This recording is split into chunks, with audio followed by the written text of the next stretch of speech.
unfeeling machines handing out blind justice. The human experience made shallow by the rise of automation. A dark future run by tech magnates and corporations. But enough about our world. Let's talk about Judge Dredd, shall we? Judge Dredd hates AI. This is one of the very few subjects where I genuinely see eye to eye with this guy. And the comics have been writing about automation and AI since the 1970s. It has been a pretty constant part of the 2000 AD fabric in its near 50-year run. But the reason I chose Judge Dredd is because Dredd has been such a consistent presence throughout all of that. And there have always been societal conditions or like anxieties or paranoias of the time, which those writers have been able to tap into. Specifically that John Wagner has been able to tap into. And when it does look into automation and AI, a few themes start to emerge. And that is the dehumanizing effects of automation, the effect that has on our well-being and our sense of value, the fact that the technology is rarely capable of a real sense of nuance, and that its efficacy was massively overestimated. And I want to look at a few examples today about how Judge Dredd has spoken about AI in its near 50-year publication run. I want to look into how it spoke about the technology and the attitudes of the time, and whether or not it has something to say about our world today. So hello and welcome. If you're new here, my name is Matty, and today I am stoked to talk to you about Judge Dredd and AI. Today, our world is depending more and more on computer technology, and for some time now, we've been moving down a path from which there's no turning back. It's implied that this is part of an inevitable progress. The first question to ask is a political question, namely, for what purposes is this technology to be used? Countries which get in quickly on the robot revolution will reap tremendous rewards. Those who lag back will become steadily less competitive. The first story I want to talk about is the Robot Wars. This appeared in progs 10 through 17, all the way back in 1977, the first year that Dredd was in publication. The Robot Wars is actually the first ever multi-part Judge Dredd story, and it lays the foundation pretty much for how Judge Dredd is going to think about robots for the next 5 decades. The first thing we need to do when talking about the Robot Wars is to lay out some context. And the world of Mega City 1 is a world where essentially everything is automated. In these early Judge Dredd strips, Mega City 1 was like almost a utopia where everybody's kind of material needs were taken care of. All of the jobs were done by robots. And there are some strips that show that the people of Mega City 1 are genuinely really, really cruel to the robots. Not for any real reason. And the story is a multi-part story of all of the robots across Mega City 1 uniting in a great big slave revolt, basically. And I think if we're looking at what this story is really about, I don't think it's necessarily about the dangers of AI, because really what it is it's a story about slavery. The robots are used as an analogue for slaves, which isn't entirely uncommon in science fiction. I mean, I'd say from the time, but actually even today. I mean, we get the word robot from this 100-year-old Russian play where a guy imagined these kind of like automatons doing all of humankind's labour, but ultimately then rising up and overthrowing their masters. So it feels like this is baked into the DNA of telling a robot story. And we can see these stories all the way through into like the Animatrix or the 2005 iRobot movie.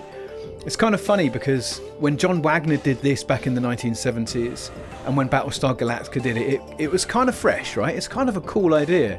And then you think it's really funny when David Cage is still doing this in a game in the 21st century. So I don't really think that this story is tapping into our fears of automation. But I do think it has something to say here about the commoditization of automation.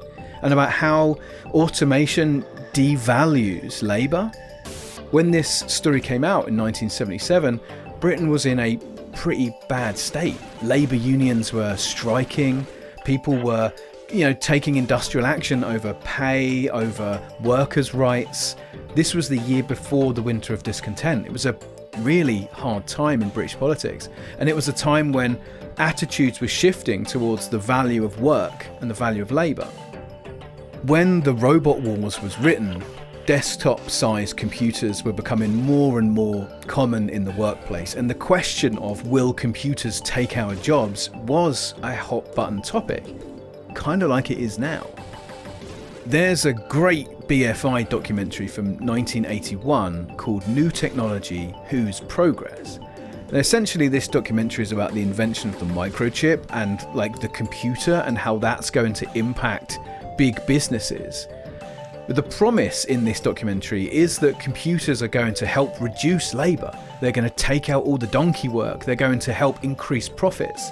Everybody's going to enjoy shorter work weeks, but we'll all get somehow paid even more money. And it will free us all up to have more leisure time, more time for culture, for art, and for creativity. And it's really funny because this is the exact same argument that's being made now by AI magnates. Microelectronics is a key technology at the moment to enable the capitalists to squeeze out or to regiment labour much more. What's interesting about this documentary is that it asks essentially who benefits from automating all of these jobs. All this talk about removing the burden of having to do your job, of having to do work, cutting out all the donkey work and all the monotony so that you can get to the good bit. And I think this speaks to the productization of labour, right? It is much more about the product, not about the process. And Megacity 1 is a city where this promise came true. Robots did take all the work, they did take all the jobs, and they freed up every person in Megacity 1 to have infinite free time. Everybody in Megacity 1 is on universal income. Everybody has 24 hours a day to do whatever they want. And none of them are happy. This is a city where nothing, not even the concept of emancipation, has any real value.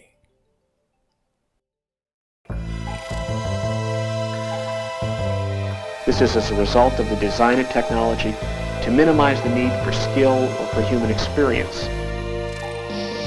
The next story I want to talk about is called The Art of Kenny Who. This is a story from 1986, and it is still unbelievably prescient.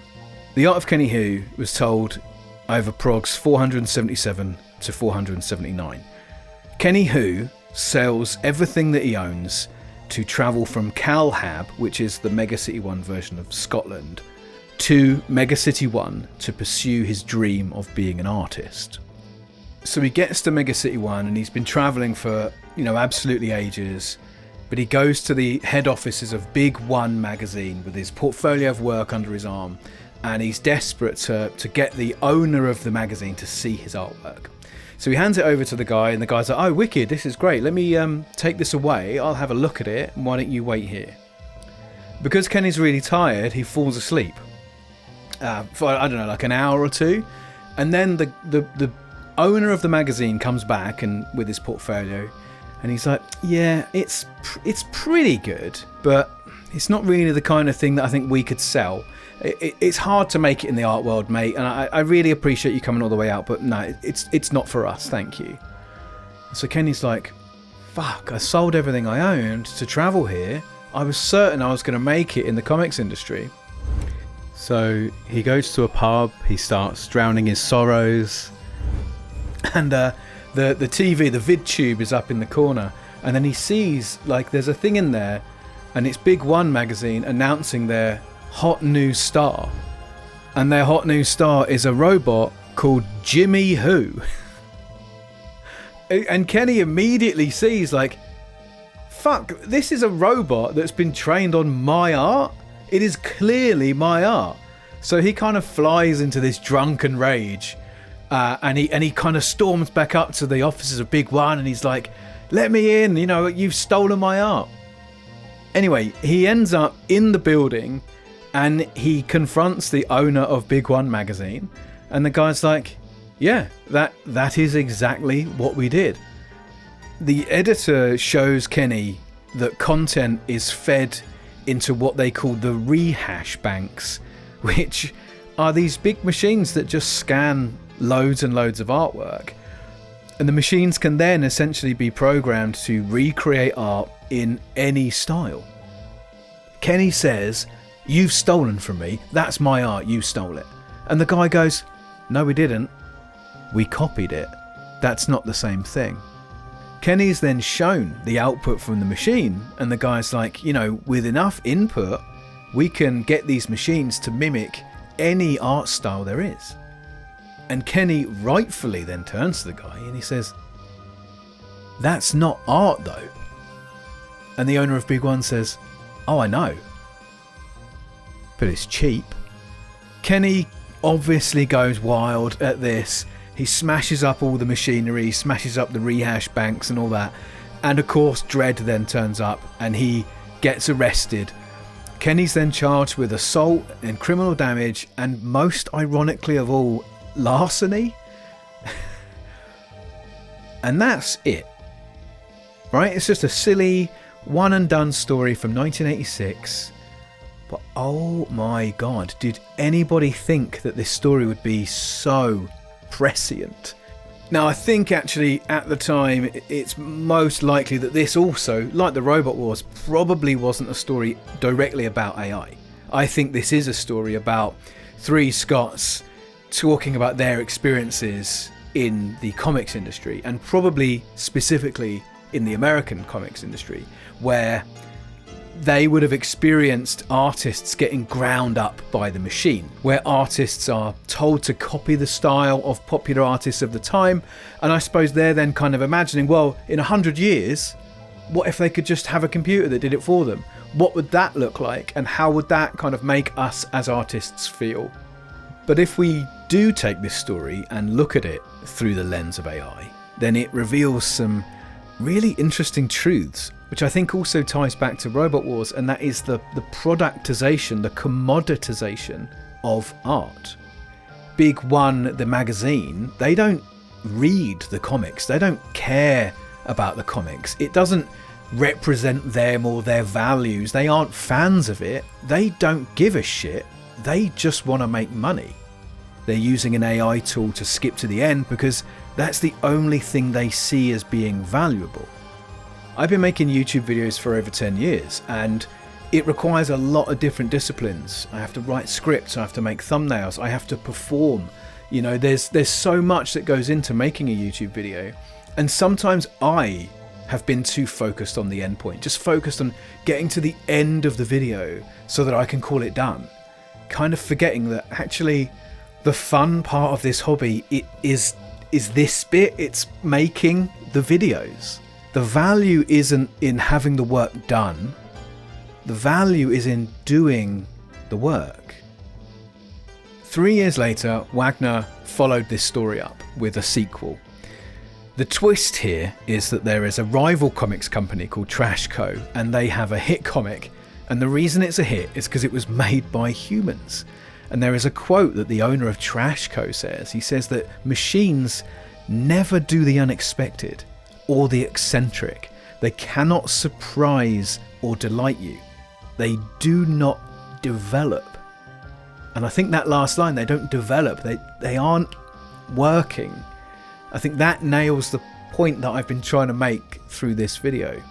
I delight when looking at bad games or bad comics, bad films, and actually look at them and go, they were made by real human beings. Flawed, maybe, but I am a flawed human being, and I love flawed human art. Then you move towards a technocratic domination of society, and in this way impose a tyranny in the guise of liberation. The last story I want to talk about is a massive one. It's actually technically like 5 stories that have been running relatively inconsistently since the 90s, and that is John Wagner's Mechanismo. Mechanismo is set in the wake of Necropolis, which was a huge, like, year-long event where the Dark Judges and the Sisters of Death destroyed, like, massive amounts of Megacity 1. Huge death toll. Whole areas of the city left completely uninhabitable, and it's like a really kind of apocalyptic level event.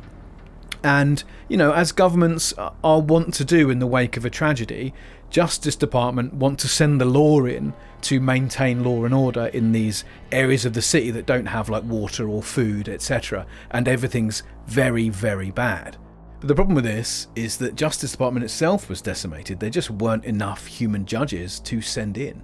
So a robot judges program is greenlit based on brain scans of Judge Dredd. And if you think that sounds like they're riffing off of RoboCop, they absolutely are riffing off of RoboCop. But you know that RoboCop actually started out as a Judge Dredd script, right? The problem, though, is that the project was greenlit far too quickly. The ability of the Mechanismos was severely overestimated.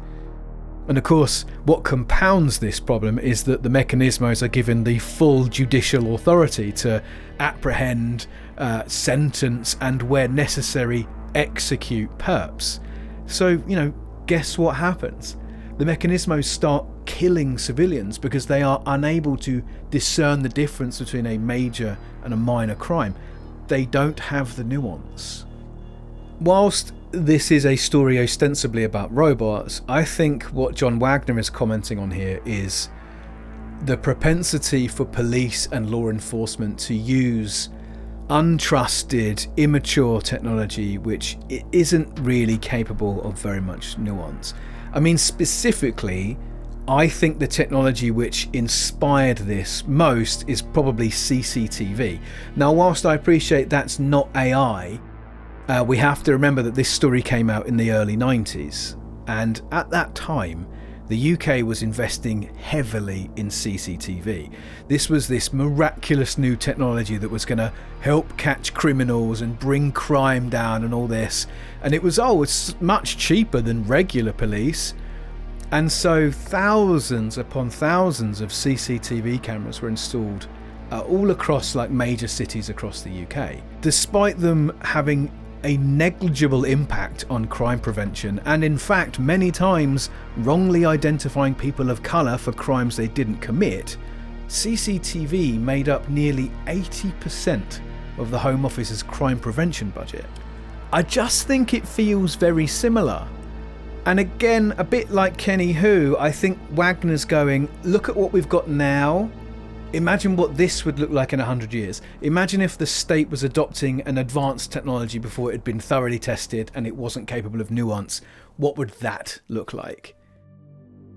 Now, fair enough, if the whole CCTV thing felt like a fairly shaky analogy, then don't worry, because the important thing is Wagner kept coming back to Mechanismo throughout the years. So as, like, computers and smart devices and phones became a more integral part of our everyday, like the fabric of our everyday lives, Wagner would just kind of update Mechanismo to reflect that. 2019's Machine Law is about the newest raft of Mechanismo robots who are going to be leveraged against the most violent and disruptive parts of Megacity 1, reducing the burden on the human judges.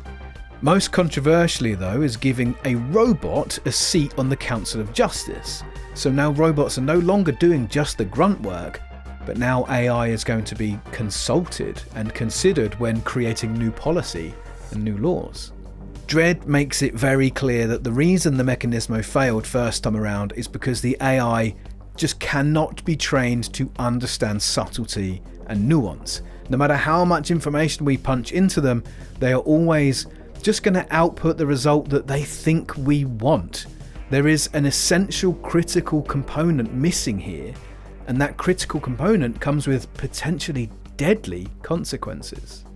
That's the way that Judge Dredd's world changed within 30 years, but if we look at our own world and the advancements which the police and law enforcement have leveraged in the last 3 decades, then we can see that in fact CCTV has led to things like number plate recognition and facial recognition technology. We have things like behavioural pattern recognition and predictive policing algorithms. And it's the same thing as the Mechanismos. This technology is being leveraged against the problem areas of certain cities, ostensibly so that it can free up the police from focusing on all this stuff and kind of free them up so they can focus on real serious crimes. In 2019, the year that Machine Law was published, Baron Sean Bailey, who was then the Conservative candidate for the London mayor, said that he believed that facial recognition AI will get much better evidence and save police time and money. The technology means you can stop many hundreds of people and find criminals. And his point was that he would then remove the burden from human police. Using facial recognition technology to scan a whole crowd of people to find the criminals speaks very much to that each one a potential criminal quote which Judge Dredd makes a couple of times, and also generally to Dredd's worldview that everyone is guilty but we just haven't figured out what they're guilty of yet.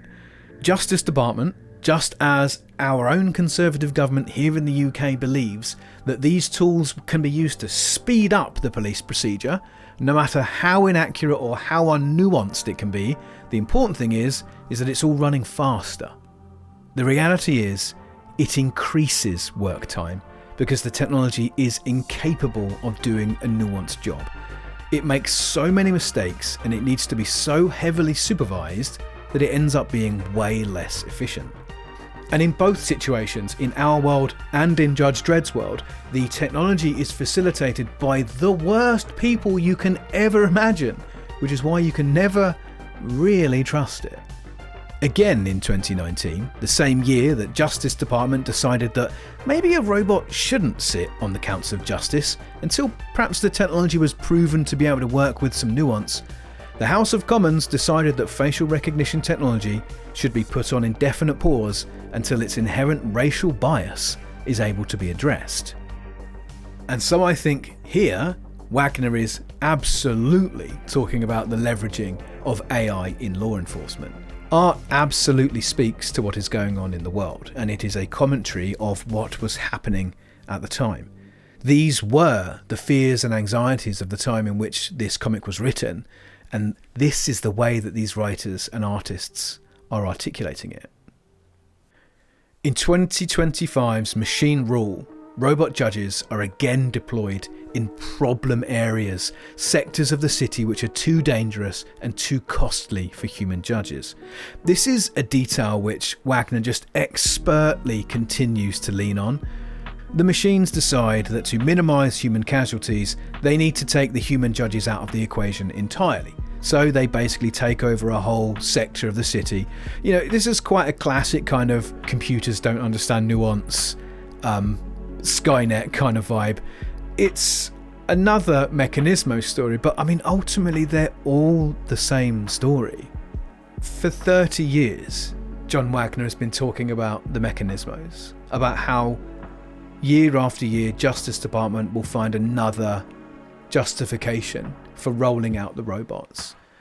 The fact that they're bad at their job doesn't seem to bother anybody. The amount of resources and time and lives that are wasted in it doesn't bother them. Like, AI is coming for your job no matter how much you protest, no matter how bad it is at its job. The people in charge are going to make this happen. And if you're against that, then you're basically against history. And Dredd is essentially painted as this dinosaur who's been resisting this new technology this entire time. And over the years, the Mechanismos have gotten better. They've actually gotten to be quite likeable as well. I like some of the robot judges. I like some of the Mechanismos. There's a whole thing about, can robots ever truly be human? And I mean, I go, yeah, right? Data from Star Trek, yeah. The Cylons from Battlestar Galactica, like, if it's written into it, then fine, because if there is something within the machine that yearns to be human, I'm totally cool with it. But the Mechanismos here, and the way this relates to our world, is the Mechanismos have never actually tried to become better. They don't have a desire within them to grow, to become more nuanced, or to become better people, or more enlightened. Like, their algorithms can be updated, the data they're trained on can be updated, but there's never been a desire within the Mechanismos to grow. all they are ever capable of doing is giving Justice Department the answer that they think they want to hear. Now, I think of that when I think about LLMs.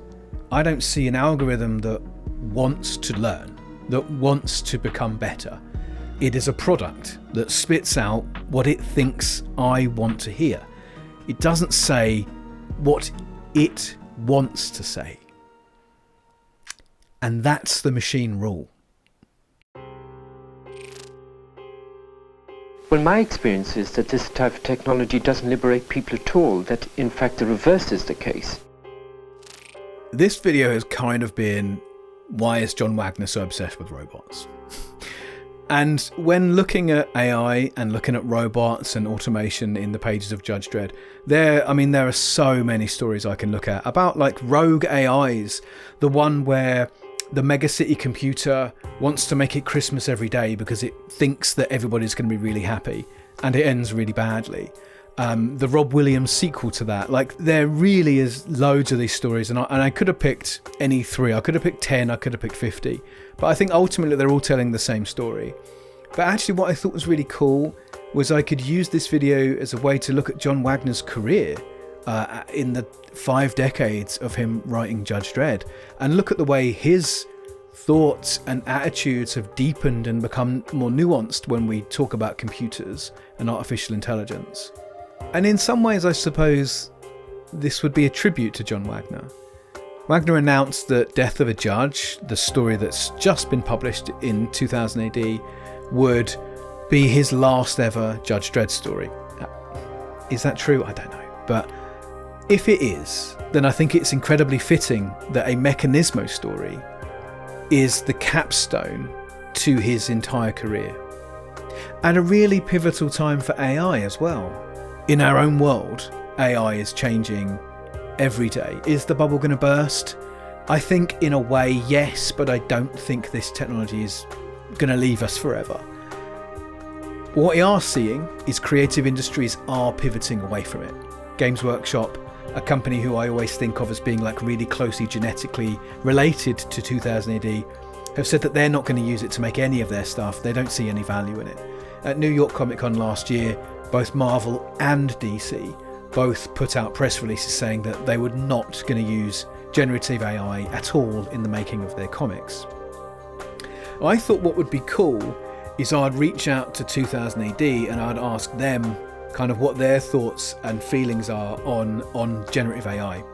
And I thought what would be cool is I'd write a letter into the magazine and I'd ask Tharg, the publisher, what he thinks to generative AI.